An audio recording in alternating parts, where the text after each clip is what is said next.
Good morning everyone. My name is Erham Omar. So today we will discuss about the 1973 constitutional authoritarianism. Si Ferdinand Marcos ay nahalal bilang Pangulo ng Pilipinas noong 1965 at noong 1967 ang Kongreso ng Pilipinas ay nagpasa ng isang resolusyon na nananawagan para sa Constitutional Convention para baguhin ang 1935 Constitution.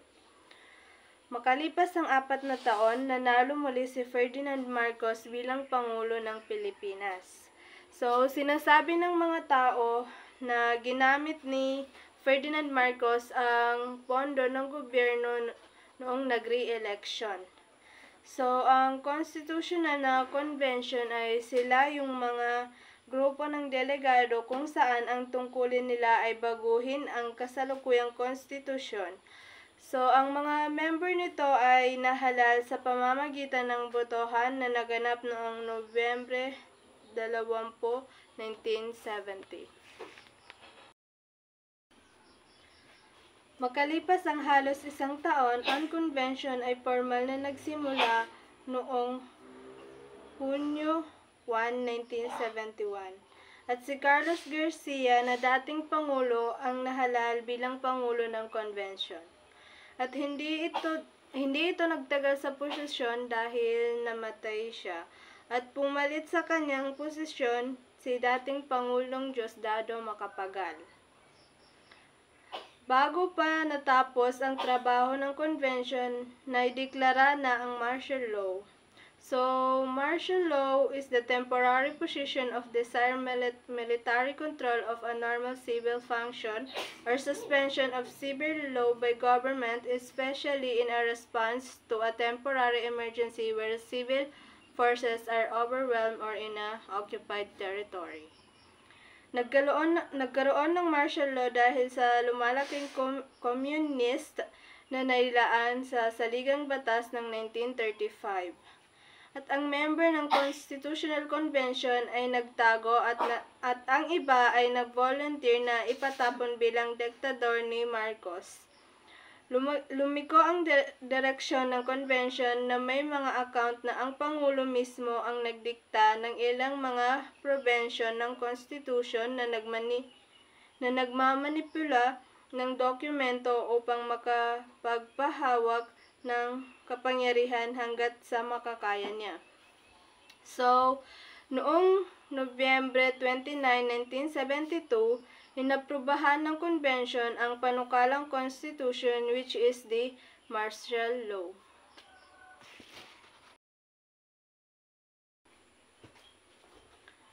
So, next. Dapat na ipakilala ang pamahalaang estilyo parlamentaryo kung saan ang kapangyarihan ng batas ay pinagkaloob sa Unicameral National Assembly. So, ang Pangulo ay dapat na ihalal bilang simbolo ng seremonyal na pinuno ng Estado na pinili mula sa National Assembly. Ang Pangulo ay maglilingkod ng 6 na taon at maaari din itong ihalal muli ng walang limitasyon.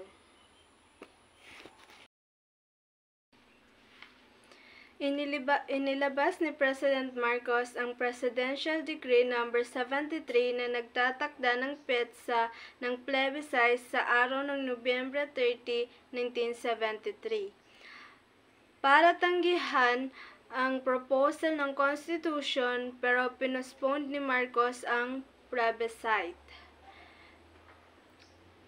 Pinospone nito ang plebiscite na ito dahil natatakot siyang bumoto ang mga tao para i-reject ang Constitution imbis na plebiscite.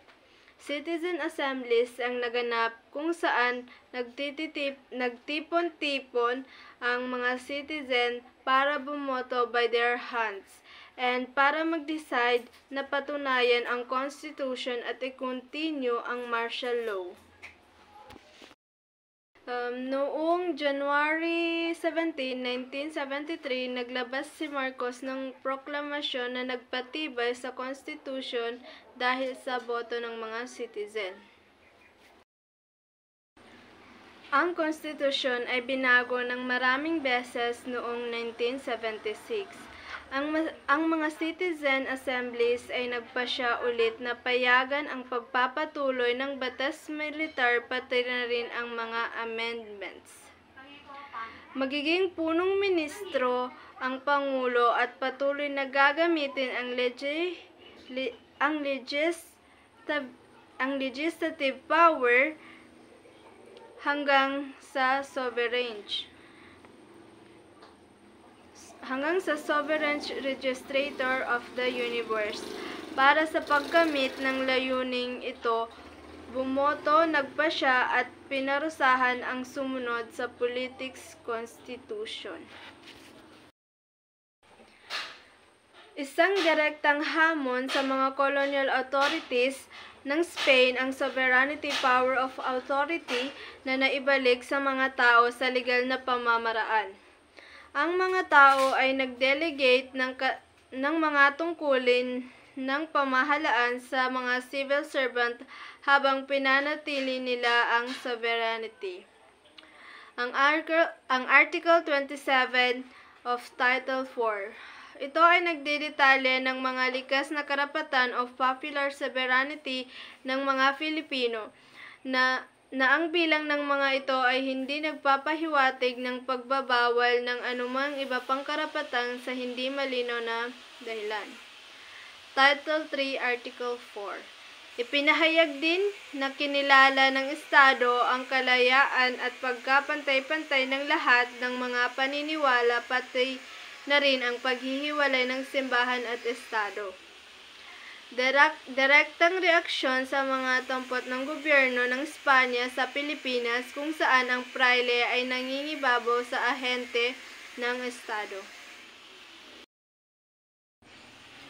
Form of Government Title 2, Article 4. Maging tanyag, kinatawanan, kahalili at responsable, dapat gamitin ang tatlong magkakaibang power: legislative, executive, and judicial.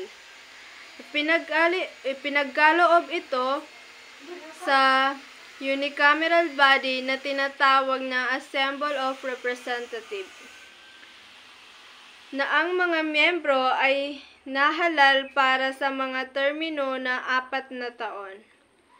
The Secretary of Government ay binigyan ng pwesto sa pagpupulong na taon-taon magtatagal para sa isang panahon ng pamahalaan, na hindi bababa sa 3 buwan. Ang mga panukalang batas ay maaaring ipakilala alinman sa pamamagitan ng Pangulo o isang miyembro ng pagpupulong. Ang ilang mga kapangyarihan ay hindi likas na batasan ay binigyan din ng karapatan tulad ng karapatang pumili ng sariling opisyal, right of censure and interpellation, and the right of impeaching the President, Cabinet member, and Chief of Justice of Supreme Court, and the Solicitor General. Sa isang komisyon ay 7 ang inihalal at binigyan ng mga kapangyarihan sa Constitution. So, ang executive power is ipinagkaloob sa Pangulo. Then the 1899 Malolos Constitution ay hindi kailanman pinatupad dahil sa pagpapatuloy ng giyera. Ang Pilipinas ang naging teritoryo ng United States sa paglagda ng Treaty of Paris between Spain and United States at paglipat ng sovereignty of the Philippines noong December 10, 1898.